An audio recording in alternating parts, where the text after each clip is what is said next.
नमस्कार, मैं हूं सुभाष। आप देख रहे हैं एमसीएन न्यूज। एमसीएन न्यूज में आपका स्वागत है। पेश है आज की खास खबरें। जिलाधिकारी अभिषेक कुमार सिंह ने प्रेस वार्ता में जानकारी दी कि 20 मार्च से वरिष्ठ नागरिकों को टीकाकरण हेतु पेंशनर वर्ग के लगभग 2,71,467 लोगों का चयन किया गया है। इनमें टीकाकरण की विशेष व्यवस्था हेतु पंचायतवार कैंप लगाकर टीका लगाया जाएगा। लाभार्थियों के बैठने के लिए कुर्सी, पीने का पानी, मास्क, सैनिटाइजर सेंटर पर उपलब्ध रहेगी। उन्होंने चिंता जाहिर किया कि सुविधा देने के बावजूद अभी तक वरिष्ठ नागरिक टीकाकरण के लिए सेंटर पर कम संख्या में पहुंच रहे हैं। उन्होंने अपील किया कि प्रथम डोज के बाद तय समय पर दूसरा डोज अवश्य ले लें। उन्होंने होली के अवसर पर महाराष्ट्र से घर लौटने वाले लोगों को कोरोना जांच कराने की सलाह दी है। जांच के लिए विशेष व्यवस्था की गई है। उन्होंने बताया कि दूसरे राज्य से आने वाले लोगों के कारण संक्रमण अगर फैलता है तो रात्रि में कर्फ्यू भी लगाए जा सकते हैं। टीकाकरण की जो प्रक्रिया शुरू हुई थी उसमें प्रथम फेज में हेल्थ केयर वर्कर्स, द्वितीय फेज में फ्रंट लाइन वर्कर्स को प्रथम डोज दिया जा चुका और द्वितीय डोज देने की कार्रवाई चल रही है। अभी भी हमारे पास करीब 18,665 हेल्थ केयर वर्कर है जिनको प्रथम डोज दिया गया है, जबकि केवल 12,488 लोग हैं जिनको सेकेंड डोज मिला है। इसका मतलब अभी भी काफ़ी सारे ICDS वर्कर्स, सेविका, सहायिका, कुछ आशा या कुछ अन्य ऐसे वर्कर्स हैं जिन्होंने सेकेंड डोज नहीं लिया है। इसी तरह फ्रंट लाइन वर्कर्स में भी 16,310 लोगों को प्रथम डोज दिया गया है और केवल 6,931 लोगों ने द्वितीय डोज लिया है। और ये पूरी टीकाकरण की जो प्रक्रिया है वो द्वितीय डोज लेने के बाद ही संपन्न होती है, समाप्त होती है। इसलिए ऐसे सभी लोगों से मेरा अनुरोध होगा जो प्रथम डोज लिए हैं और द्वितीय डोज नहीं लिए, इमीडिएटली आप लोग 28 दिन जब आपका कंप्लीट होता है द्वितीय डोज ज़रूर लें, क्योंकि जो आपने ऑलरेडी प्रक्रिया आपने शुरू की है उसका समापन इसके साथ ही होगा। इसी के साथ 60 वर्षों से वृद्ध, ज़्यादा उम्र के लोग और 45 से 59 वर्ष के जो कोमॉर्बिडिटी या जिनको कोई ना कोई रोग से ग्रसित हैं, वैसे लोगों की टीकाकरण की कार्रवाई 1 मार्च से चल रहा है। इसको गति देने के लिए और इसको और फोकस करने के लिए राज्य सरकार ने निर्णय लिया है कि सभी पेंशनधारी जो विभिन्न योजनाओं में वृद्ध पेंशन से वो आच्छादित हैं, उनको एक विशेष अभियान के तहत उनके नज़दीकी स्वास्थ्य केंद्र या APSC में या आने वाले समय में और भी अन्य केंद्र वहाँ स्थापित किए जाएंगे जहाँ पर उनको टीकाकरण कराया जाएगा। और साथ में ही उनके वहाँ पर जो जीवन प्रमाण पत्र प्राप्त करना होता है उसकी भी व्यवस्था वहीं पे की जाएगी, जो ऑन द स्पॉट उनको ये भी सुनिश्चित कर पाएंगे कि उनका पेंशन भी आगे चालू रहे। मैं सभी लोगों से अनुरोध करना चाहूँगा कि आप सभी इस अभियान में जुड़ें, स्वयं को और अपने परिवार को, अपने आसपास लोगों को सुरक्षित करें। इसी के साथ शहरी क्षेत्र में मैं लोगों से अनुरोध करूँगा, क्योंकि हम लोगों ने देखा है शहरी क्षेत्र में अभी भी काफ़ी संख्या में लोग नहीं आए हैं जो 60+ हैं या कोमॉर्बिडिटी वाले हैं। उनसे भी अनुरोध करूंगा कि आप इस टीकाकरण अभियान में भाग लें, क्योंकि आने वाला समय कोविड का सर्ज होने की संभावना हो सकती है, जिस तरह से बाकी स्टेट्स में ये रिपोर्टिंग हो रही है। और अगर आप अभी से सेफ हो जाएंगे तो आप जो पिछले वर्ष हमारे पास कई ऐसे हमारे मित्र या आसपास के लोग थे जो कि इस कोविड के शिकार हुए, इस बार हमारे पास टीकाकरण का एक कवच है, उसका आप लाभ ले सकते हैं और आप इससे बच सकते हैं। तो ऐसे सभी लोगों से मेरा अनुरोध होगा कि ज़रूर टीकाकरण, जिनको इस फेज में उपलब्ध है टीकाकरण, तो ज़रूर टीकाकरण कराएं और दोनों डोज कराएं। ये इस बात का नहीं रहें कि हमने एक डोज लिया है तो दूसरा डोज नहीं लेने से भी हमारा हो सकता है। इसी के साथ कोविड की जो टेस्टिंग है उसको भी हम लोगों ने बढ़ाया है। RT-PCR टेस्ट 900 से 1200 किया गया है और साथ में ही सभी रेलवे स्टेशन पे जितने भी ट्रेनें पंजाब, केरला और महाराष्ट्र से आ रही हैं वहाँ पर हम लोग इसको टेस्ट कर रहे हैं। सभी जो डोमेस्टिक फ़्लाइट्स हैं उसमें भी ये व्यवस्था की गई है कि लोग या तो प्रमाण पत्र लेके आएंगे कोविड फ्री होने का या नेगेटिव होने का, या फिर उनका टेस्ट यहाँ पे किया जाएगा। ऐसे सभी लोगों से जो बाहर से आ रहे हैं उनसे अनुरोध है कि पुनः अपने सुरक्षा के लिए और अपने परिवार सुरक्षा के लिए आप कोविड टेस्टिंग कराएं, जो फ्री ऑफ कॉस्ट बिहार में होता है, गया में हो रहा है, और उसका अपना और उसके बाद निश्चिंत होकर अपने परिवार के साथ आप जो आने वाला फेस्टिवल सीजन है उसमें रह सकते हैं। साथ ही में लोगों से अनुरोध होगा कि मास्क का जो लगाने का जो एक एडवाइजरी है उसका अनुपालन करें, भीड़ भाड़ से बचें और किसी भी तरह के बड़े आयोजन या किसी भी तरह के क्लोज डोर आयोजन जो जिसमें ज़्यादा लोग इकट्ठे हो सकते हैं, 200 से ज़्यादा हो सकते हैं, उससे बचें, उसमें ना जाएं जब तक कि ये जो आने वाला समय है, जो एक सीज़न चेंज होता है, हम लोग उसको निकल जाते हैं या फिर आपका टीकाकरण दोनों डोज का हो जाता है। और इसी के साथ ही यक्ष्मा का भी दिवस मनाया जा रहा है 24 मार्च को। मैं सभी लोगों से अनुरोध करूंगा जो या तो टीबी के संक्रमण के जो उनको सिम्टम्स हैं या इलाजरत हैं, ज़रूर अपने नियरेस्ट क्लिनिक पे जाएं और उसको इलाज को कंटिन्यू करें। 500 रुपये प्रति माह आपको इसके लिए पोषण के लिए भी दिया जाता है, तो उसका भी लाभ उठाएँ। ये एक बिहार सरकार ने जो निर्णय लिया है। गया कॉलेज गया में मुंशी प्रेमचंद सभागार में कॉलेज की ओर से देश की आज़ादी के 75वें वर्ष पर अमृत महोत्सव के उपलक्ष्य में आधुनिक भारत में युवाओं की भागीदारी विषय पर एक दिवसीय सेमिनार का आयोजन किया गया। इस उपलक्ष्य पर मुख्य वक्ता के रूप में अंतर्राष्ट्रीय साइकिलिस्ट हीरालाल यादव शामिल हुए।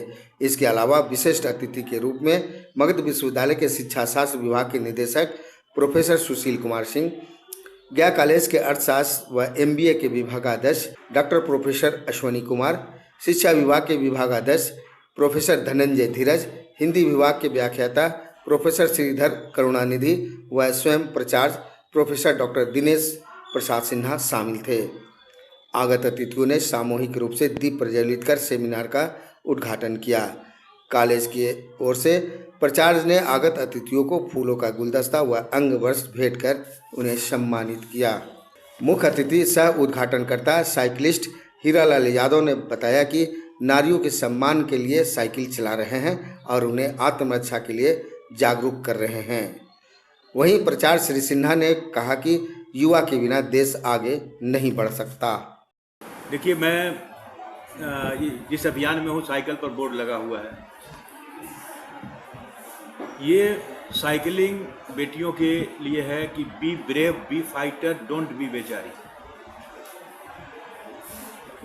जो उनके साथ क्राइम होते हैं कहीं न कहीं से, उन्हें अपने बचाव में या सामने वाले को परास्त करने की शक्ति अर्जित करनी पड़ेगी।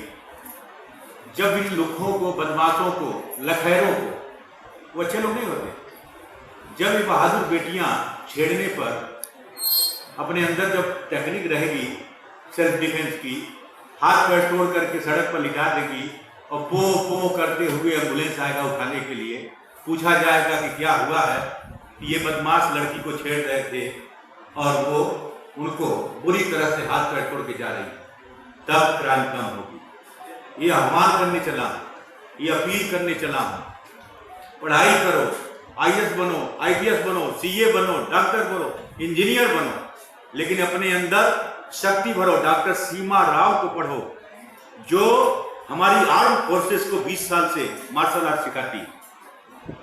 वही तो एक बेटी है।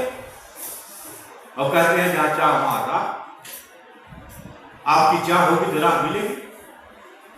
चाह थी तो हिमा दास ढेंग एक्सप्रेस बन गए, DSP बन गए। चाह थी तो दुती चंद उड़ीसा थी, वो भी भूखी प्यासी थी।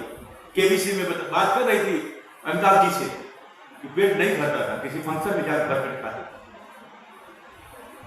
आज समय देंगे तो बहुत सारे उदाहरण आपके सामने लाएंगे। मैं यही अपील करने चला हूँ, गीत सीखो, संगीत सीखो, पढ़ाई करो, देश विदेश जहाँ इच्छा हो पढ़ लो, लेकिन घर पर ही तुम्हारे मोबाइल में सेल्फ डिफेंस की टेक्निक है, उसको प्रैक्टिस किया करो। शुरुआत करो कि हो सकता है तुम्हारा उसी क्षेत्र में नाम हो, देश और दुनिया में। और अगर देश दुनिया में नाम नहीं होगा तो अपनी सुरक्षा के लिए आश्वस्त रहोगे। हम देश विदेश साइकिलिंग किए हैं, हमारे साथ छोटी छोटी घटनाएं हुई हैं। वियतनाम में हमसे शराबी 3 से भिड़ गए, और कंबोडिया में हमारा बैग लेकर भाग रहा था एक बदमाश, वो भी पकड़ा गया। और आंध्रा में एक शराबी हमसे भिड़ गया, पब्लिक थी, सब तमाशा देख रहे थे, पुलिस स्टेशन वही थी, कोई नहीं आ रहा था। जब वो मार गया तब सब आए।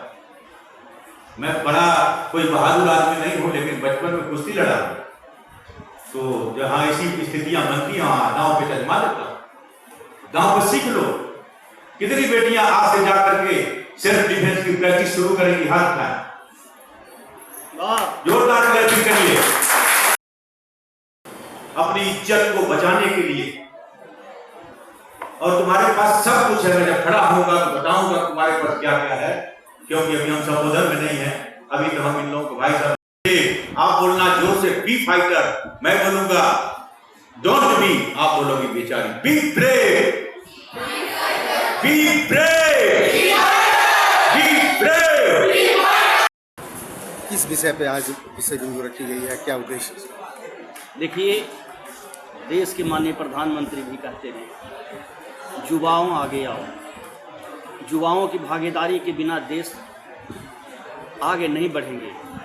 देश को आगे बढ़ाने के लिए युवाओं को मोटिवेट करना जरूरी है। जो जिसको कमी है वो मोटिवेटर के रूप में हमारे आज ख्याति प्राप्त विद्वान आए हुए हैं, जो देश विदेशों के भ्रमण करते हुए, और वो भी संयोग देखिए, कोई फ्लाइट से नहीं, कोई रेल से नहीं, कोई वाहन से नहीं, सिर्फ साइकिल से।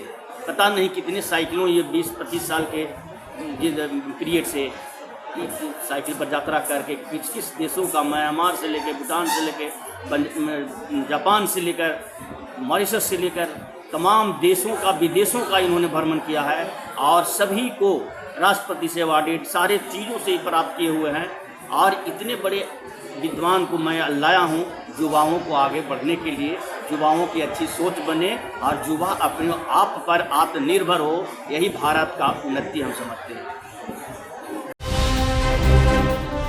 जिले के इमामगंज प्रखंड स्थित सामुदायिक स्वास्थ्य केंद्र में कार्यरत सभी आशा तथा आशा फैसिलिटेटरों ने अस्पताल प्रबंधक मनोज कुमार व प्रखंड अनुश्रवण तथा मूल्यांकन सह data entry operator Niranjan Kumar द्वारा डरा धमकाकर अवैध राशि की मांग किए जाने के विरुद्ध जिलाधिकारी कार्यालय पहुंचकर जिलाधिकारी को एक ज्ञापन सौंपकर शिकायत दर्ज की है। शिकायत करने पहुंचे आशा तथा आशा फैसिलिटेटरों ने बताया कि अवैध राशि नहीं देने पर उन्हें चयन मुक्त करने की धमकी दी जा रही है। भ्रमण राशि का पैसा भी खाते में आ गई है, लेकिन बीएचएम मनोज कुमार के द्वारा 1500 रुपये की मांग लगातार की जा रही है और पैसे नहीं देने पर नवंबर 2020 की भ्रमण राशि अब तक उन्हें नहीं भुगतान किया गया है। इमामगंज पीएचसी से हम लोग आए हैं, आशा फैसिलिटेटर भी है। हम लोग का हॉस्पिटल में बहुत क्रश किया जा रहा है। हर एक मोड़ पर पैसा लिया जा रहा है। डिलीवरी लेके आते हैं वहाँ भी पैसा की मांग है। जन्म प्रमाण पत्र बनवाते हैं वहाँ भी पैसे की मांग है। जो यहाँ से ऑनलाइन का सिस्टम हुआ, पैसा हम लोग के दिया जा रहा है, उससे ऑनलाइन करने भी पैसे की मांग है। पैसे हम लोग को जो ऊपर से दिया जा रहा है वो भी नहीं बनाया जा रहा है, कट लिया जा रहा है, बोल के कि काम नहीं कर रहा है। सारा रिपोर्ट है फिर भी बोल दिया जा रहा है कि काम नहीं कर रहा है। कौन करते हैं इस तरह की बात? ऐसे निरंजन ऑपरेटर हैं, रवि हैं, मैनेजर साहब हैं, सारा लोग मिले हुए हैं। यहाँ कहाँ है? मिल के सब काम कर रहे हैं। हम लोग को सताया जा रहा है। यहाँ का क्या आवेदन दिया है? यहाँ हम लोग डीएम सर के पास आए हैं। क्या नाम है आपका? प्रियंका कुमारी। आशा कार्य करता है, इमामगंज हॉस्पिटल से है। क्या दिक्कत हो रही है? 1000 रुपया जो हम लोग 2019 में किया गया है आज तक नहीं मिलता है। जब वहाँ हम कहने जा रहे हैं सर तो वहाँ पैसा मांगा जाता है। वहाँ का मैनेजर कह रहे हैं 1000 रुपया दीजिएगा तब हम लोग पैसा देंगे। नहीं, हम लोग के समय से पैसा मिलता है ना, पेशेंट को वहाँ पैसा मिलता है सर। विष्णुपद थाना क्षेत्र के मेहंदीबाग पहाड़ पर निवासी अशोक चौधरी व उसकी पत्नी मनी देवी और उसके नाबालिग बच्चे काफी गहरे समय से हैं। मोहल्ले के ही कुछ दबंगों द्वारा उन पर लगातार हमला कर तंगोतबाह किया जा रहा है। पीड़ित अशोक चौधरी व उसकी पत्नी बच्चे ने बताया कि मोहल्ले के कुछ गुंडे टाइप लड़के उनके घर पर शुक्रवार की रात्रि को हमला बोल दिया और ईंट पत्थरों की बौछार करते हुए खिड़की व दरवाजे की शीशे तोड़ दिया और घर के अंदर घुसकर मारपीट भी की। पत्नी का सिर भी फोड़ दिया और घर छोड़ जाकर भाग जाने की जाते जाते गुंडों ने धमकी दी है। इसके पूर्व भी हमलावरों ने कई दफ़ा उसके घर को आग लगाने की कोशिश की। जब इसकी शिकायत विष्णुपद थाने में की तो बदले में शुक्रवार की रात अपराधियों ने उन पर जानलेवा हमला कर दिया है। अशोक चौधरी और उसके परिवार वाले ने पुलिस प्रशासन से जान मान की सुरक्षा की गुहार लगाई है।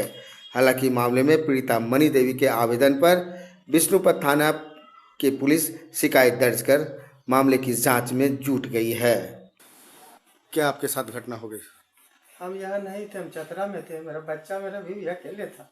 हम घर में वाइफ के मार के माथा फाड़ दिया। तो हम चतरा से आए, थे थाना लेके गए, आवेदन किए, ठीक है। फिर वहाँ से हम निकले, इन लोग 5-6 लड़का मिलके मेरे और मेरे बीवी को बेल्ट से मारा। फिर थाना किए, फोर्स आया, पुलिस आया वहाँ से, फिर घर पर आया पुलिस, सबके समझाया।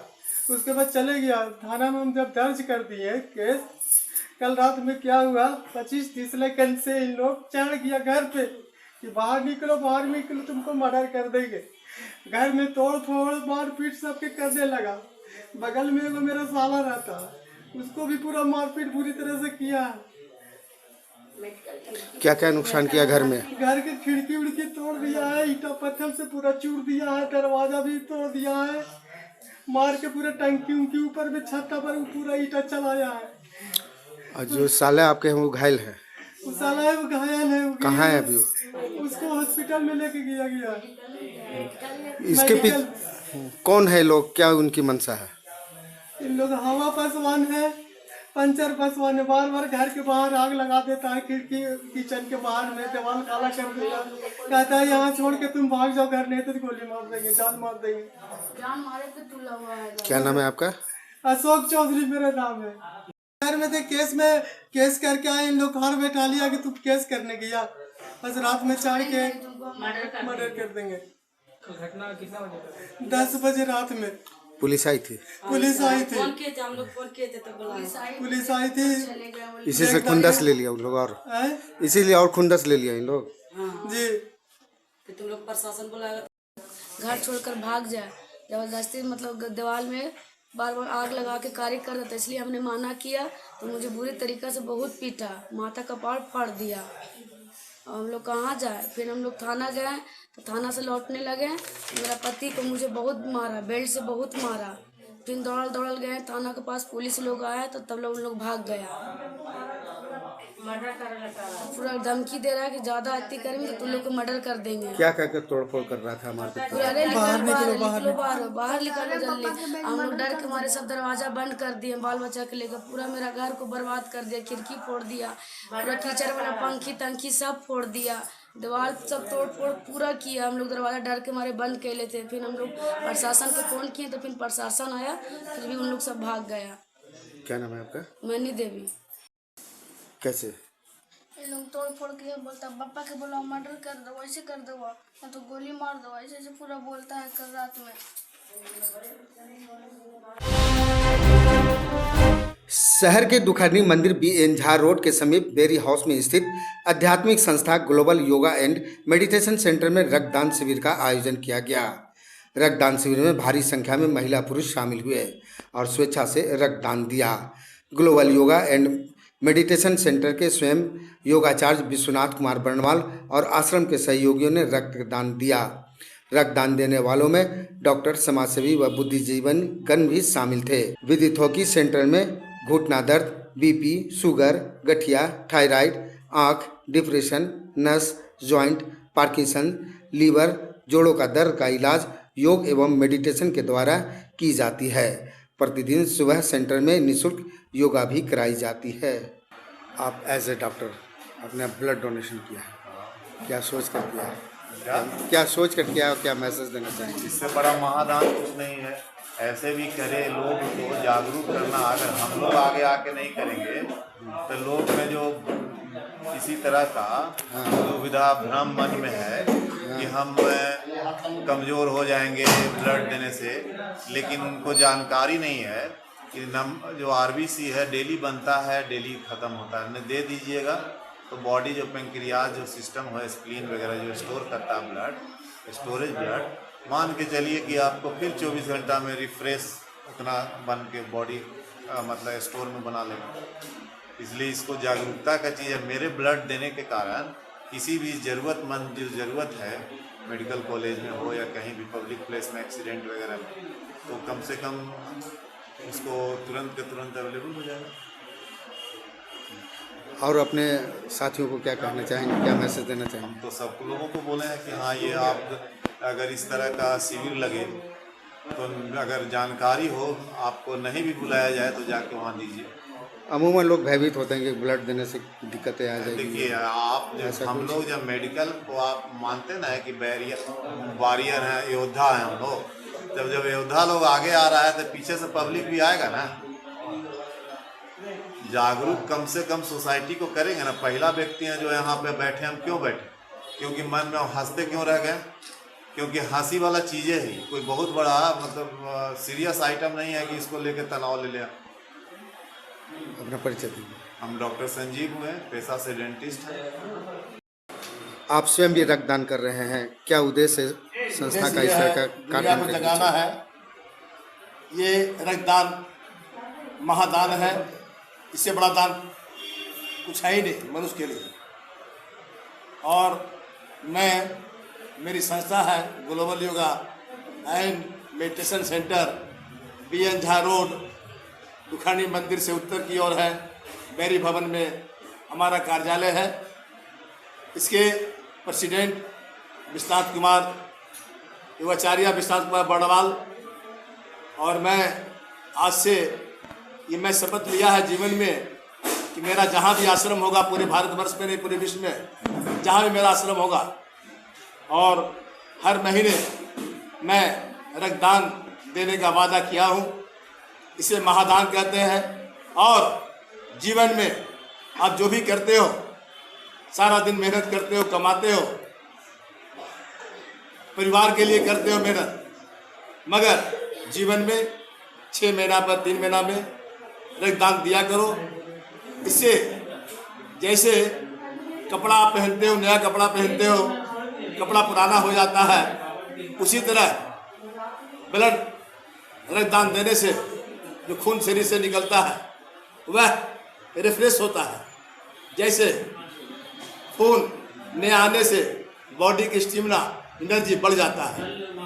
Global yoga and meditation centre के प्रेसिडेंट विश्वनाथ कुमार बर्नवाल, और मैं ये कहना चाहता हूँ पूरे देशवासियों को, गया से पूरे भारतवर्ष को बताना चाहता हूँ, जीवन में कुछ करो। और एक गीता में लिखा हुआ है, कर्म की इच्छा फल देगा भगवान, है गीता का ज्ञान। क्या लेके आए हो, क्या लेके जाओगे, सारा धन संपत्ति रह जाएगा। कभी घमंड मत करो, धन का, जन का, खूबसूरत का कुछ नहीं है, हर चीज़ का आनंद है। इसलिए महादान रक्तदान जरूर करो आप। युवाचार्य विश्वनाथ कुमार बड़वाल। रक्तदान करते हैं। क्या सोच करके दान कर रहे हैं? क्या आपकी सोच है? महादान सोच कर रहे हैं। आज बस इतना ही। कल फिर हाजिर होंगे आसपास के ताजा खबरों के साथ। तब तक के लिए MCN न्यूज की पूरी टीम को दीजिए इजाजत। नमस्कार।